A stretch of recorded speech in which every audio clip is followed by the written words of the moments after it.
Several years ago, there was a country singer named Christy Lane, and she scored an international hit with a song titled One Day at a Time.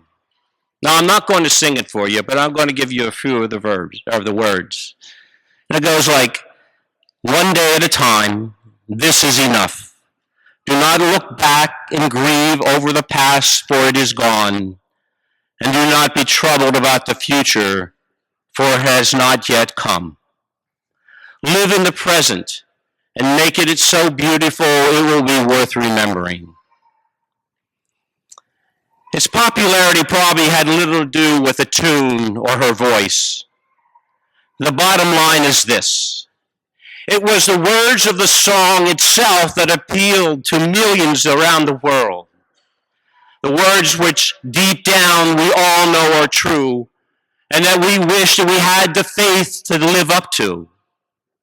The best we can reasonably do in this world is to live one day at a time and leave the rest up to God. But too often, too many of us become trapped in the past and seduced by the future, to the point that we miss out on the present, which is actually all of us. That's all we ever have. If we look at today's readings, it gives us an invitation to avoid unnecessary worries by putting trust in the love and providence of a merciful, caring God, and then living each day's life as it comes, doing His will and realizing His presence within us and others. If we look at that first reading, it is one of the most touching examples of expressions of God's love that we have in the Bible. Through the prophet Isaiah, the Lord asked a rhetorical question, can a mother forget her infant? And gives then his solemn pledge that I will never forget you. Isaiah reminds Israel that even the best of human love is only a shadow of God's eternal life-giving love for His people. And if we follow through the responsorial psalm, it also invites us to hope and rest in the strength and providence of a loving, caring God. In the second reading, St. Paul authority as an apostle and warns the Corinthians not to worry about who brought them to the faith and not to judge him and other preachers, for only God has that right to judge. The gospel tells us that it is impossible to serve two opposing masters.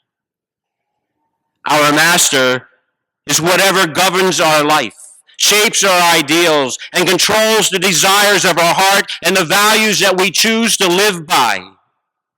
Love of money and possessions, the power of position and prestige, the glamour of wealth and fame, or the driving force of unruly passions and addictions can become our master and rule our lives. God is so easily forgotten and pushed to the background of our lives, which are so busy in this world today.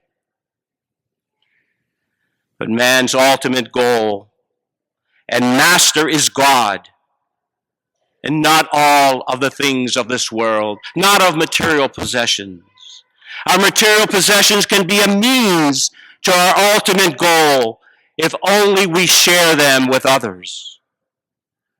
But we cannot serve both at the same time. God is our only master, and only He has the power to set us free from our greed. The search for holiness and righteousness should be our primary purpose in life. And to this end, Jesus calls for a detachment from material goods and invites us to live a life that is filled with simplicity and dependence on Him. And yet, we do not take to heart what He says, and in our humanness, we worry.